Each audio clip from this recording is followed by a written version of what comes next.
Kaibigan, ano pong balita? Totoo po yan. Guys, nandito si kaibigan ngayon guys. Muling nagpaabot ng balita tungkol po ito sa nangyari sa mga duwende po doon. Kawawa yung duwende guys. Bakit po nila nakaya kaibigan? Nahuli po daw nila ang anak ng duwende guys. Isinilid po sa isang buti na maliit. Kaibigan, ano po? Bakit hindi po nyo nabantayan? Huli na po ang kanilang pagdating po doon sa punso guys. Naku po kaibigan, bakit po ito na niya? Anong gagawin po natin? Nagpatulong yung mangkukulam. Meron sila ni-recruit na malakas din po na mag-orasyon. Ano bang gagawin po natin dito kaibigan para matulungan sila? Saan na po yung 20? Yung anak po ng may-ari ng punso doon. Wala pong ano man kaibigan. Grabe guys. Humihingi si kaibigan ngayon ng sorry po sa atin guys. Dahil po huli po ang kanilang pagdating. Kung saan ito nakita ng ating kaibigan ang kalagayan po ng 20 po doon at pinapahirapan po yung anak. Isinilid po doon sa buti. Nag-recruit po daw yung may-ari ng lupa guys mula nang tinatamaan po siya ng kapangyarihan ng 20. Kaibigan, bakit po kayo natatalo minsan?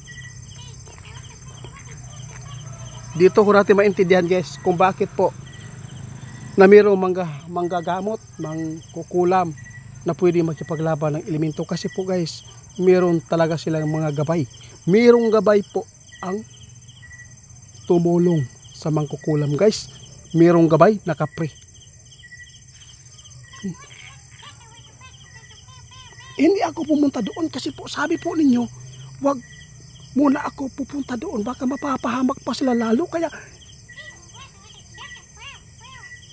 bakit po pinabayaan po nila? Sige po kaibigan, guys, masamang balita ito guys. Anak ng duwende guys, isinilid na sa buti. Alam po ba nyo kung bakit po nangyari sa kanila? Dahil po ang kapre na gumabay po sa hinihingian po ng tulong ng may-ari ng lupang mangkukulam dyan.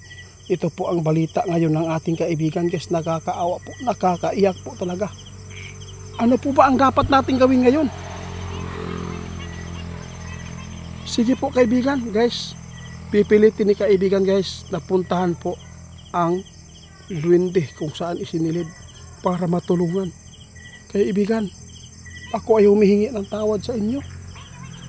Kung hindi dahil sa akin, kung hindi ako pumupunta doon, hindi siguro ito mangyayari. Sinusuyo lang siguro siya hanggang ngayon para po ay umanib sa kanilang kapangyarihan na masama.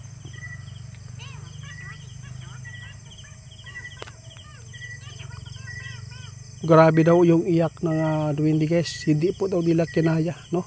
Nilabanan po daw nila ang mangkukulam, ngunit ang kapre ang tumulong guys para mahuli ang isang anak nilang duwende doon sa may punso kung saan yung manggahan po doon na may-ari po na mangkukulam. Iyon po ang nag-recruit. Kakilala pala nila kaibigan. Sino po ang makakatulong po dito? Guys, magpatulong po daw tayo kay Engkantong Itim. Susubukan natin si Ramil, kausapin po ang mga kaibigan ni Ramil na engkanto para matulungan at mabawi. Mahirap po daw talaga guys nakalabanin po yung may kaibigan na kapre. Dahil po ay napakalakas po daw yan. Kaibigan, anong gagawin po nyo ngayon? Pagmamasiran lang po ninyo. Kung kaya po ninyo, kunin po ninyo. Sige. Guys, sabi ng ating kaibigan, maghingi po daw siya ng tulong ngayon guys sa mga duwende para mabawi.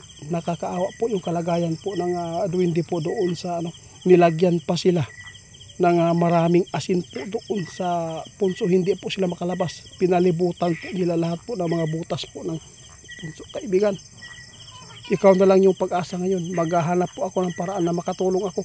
At saka si Ramil po, tatawagan ko ngayon at para ma-i-update po sa inyo kung ano man po ang magagawa po ng engkanto. Kung kaya po ba nila labanan yung kapre din, ha? Sige, salamat po.